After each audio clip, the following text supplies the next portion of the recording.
All right, so top 10 best of the year is taking time. I'm 2 weeks into January. It's so hard. I'm trying to catch up on movies, and there's no movie that really stands out to me. Like, people say 2022 is a good year for movies. I disagree. Top 10 worst is very easy. So, here's my top 10 worst. Number 10, The Gray Man. The Gray Man is the only movie I turned off the whole year. I'm a completionist of movies. I watched the whole damn movie. Watched like 25 minutes. And I was like, oh, it's one of those movies. And I remember it's like Red Notice. It's like these big, just studio corporate movies where it's like fake action movie. You know, lead character is the same stoic action man. They travel to 50 different places unnecessarily, so you still see the big text of location. And it just felt so fake. It felt like a fake factory movie. And I just like, ugh. So I decided to look up some reviews for it before I continue watching it. And I was like, wow, everyone hates it. I was like, I'm not going to watch it. So, number 9, this is more disappointing. Usually my lists have a lot of disappointing. It's Thor: Love and Thunder. I was entertained by it, but at the end of it, I was like, wow. Thor is supposed to be the Kratos of the Marvel Universe. Marvel Cinematic Universe needs its own God of War. And Thor is this Drax. He's just a joke character. And this movie was a cartoon. It was like written by a 10-year-old with a really big crayon. So, Taika Waititi's too childish to make Thor movies. He should make Guardians of the Galaxy style movies. But this movie, get it away from him. Give Robert Eggers the fucking Viking movie that Thor needs. You know, Thor needs the Northman style movie. Number 8, Morbius. I was like, this movie came out 20 years too late. I watched it and I was like, this is like all the superhero movies back in 2003 and 2002 and 2004. It was so old school feeling. And it just felt so generic. Like, this is the definition of generic. And Jared Leto, I'm like, I can't tell if you're a good actor or a bad actor. It's like every other movie. But you were just giving the opposite of a performance. Matt Smith.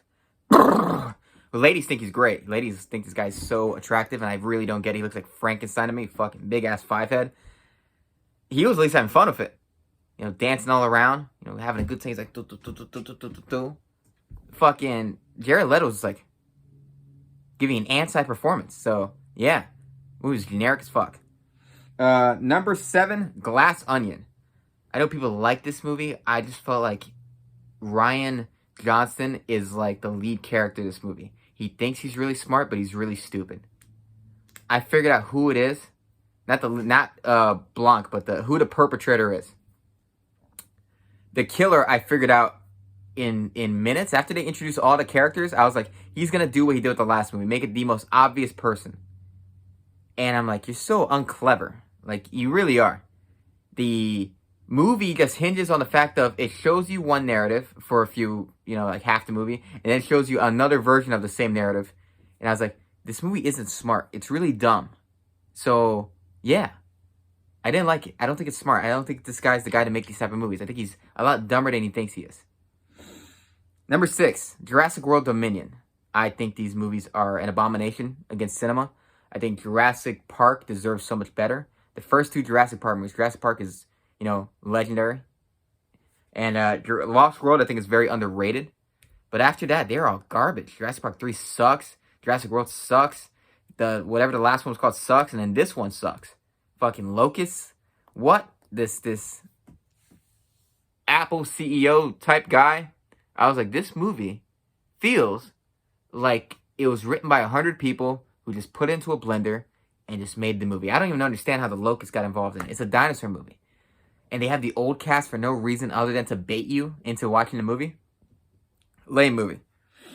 So, number 5, The Texas Chainsaw Massacre. 1, I am sick of horror movies having the same name as the first one.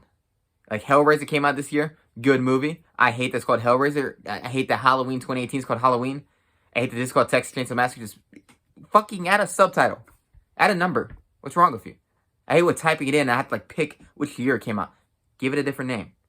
But this one was just bad. It was trying to be cool and hip and woke with the kids, saying words like cancel and people whipping out their phones. And I was like, this premise doesn't make any sense. You're trying to get me to believe these kids are going to buy this plot of land, these hipsters, in Texas? No, they won't. This would have never happened. It was a very dumb plot. It was a very dumb plot.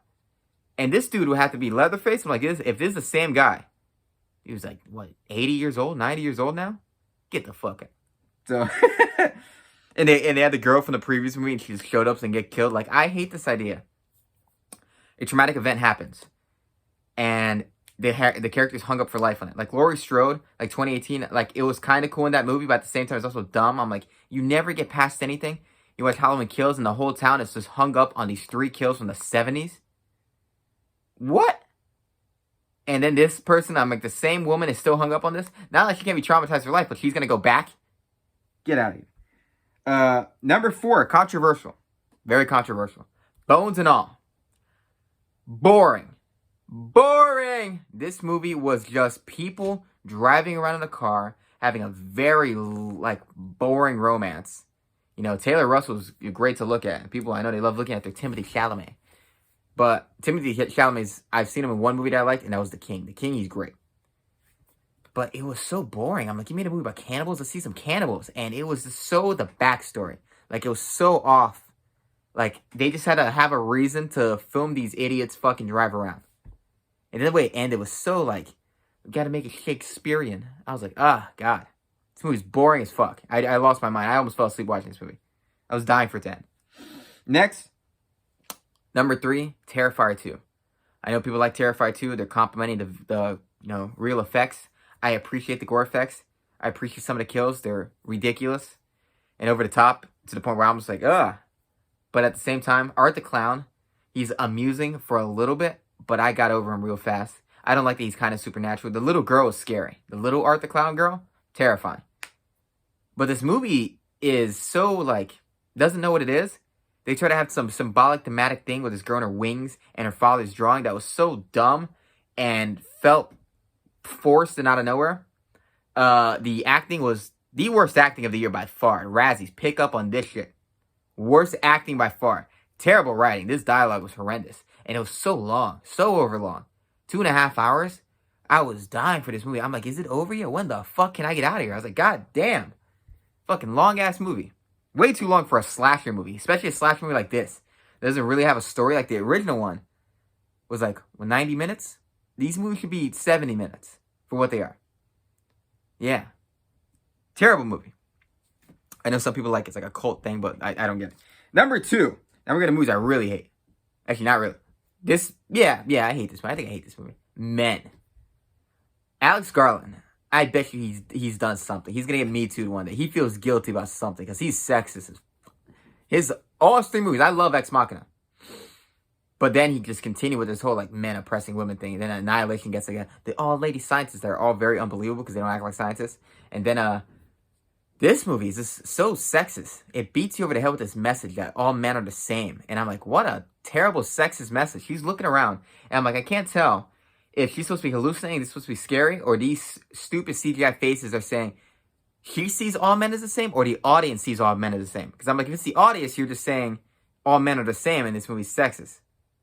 Because that's what it comes across as. It comes across as you're just saying every man acts the same all the time. They're all bad. And this egregious, like, pregnant man thing giving birth to men over and over again to just symbolize that bad men give birth to bad men, or men just give birth to men, and it's a never-ending chain of men. I mean, Alex Garland, I know you want to be the one man in an all-woman world, but they're going to kill you. They're going to kill your bitch ass. So, terrible movie. That scene was egregious. The definition of egregious beats you to death with the message. Beats you to death with it. And by the time it's over, you're just like, get me the fuck out. Worst movie of the year is not a movie I hated. I hated Men. I really hated Men. And I hated Terrifier 2. I hated watching that. But this movie is just, like, shockingly bad. And that was Jeepers Creepers 3. No one saw it, but this movie was made for $1. Like, he had a papier-mâché chest. Everything looked so cheap. The dialogue was so bad. The story was like, written by a fucking second grader. It was amazingly bad. The acting was awful. And it was so far off from the first movie. The first movie was great. The second movie is a blast. I love the second movie. And then the third movie. Oh, this is the fourth movie. This is the fourth movie. Jeepers Creepers Reborn is the fourth movie. Never mind. Still trash. The third one's trash, but this fourth one is trash. I'm going to write down 4. But still, it is absolutely the cheapest looking movie I've seen in forever. Maybe ever. The fake backgrounds were crazy. The fake, like, CGI green screen backgrounds. I can't even remember how it ends. It has some nonsensical ending about a baby. that I didn't understand. And I was like, what is this movie trying to say? It is retarded. This is the definition of retarded. So, yeah, worst movie. Watch Jeepers Creepers Reborn. The fourth one. I forgot the third one existed. My brain was doing me a favor. But yeah, they made 2 very fun, entertaining movies, and then 2 just horrendously made for $1 movies. Like the cheapest movies you've ever seen. So yeah, terrible movies, trash movies. That's my top 10 worst of the year. A year which I feel is mostly bad movies.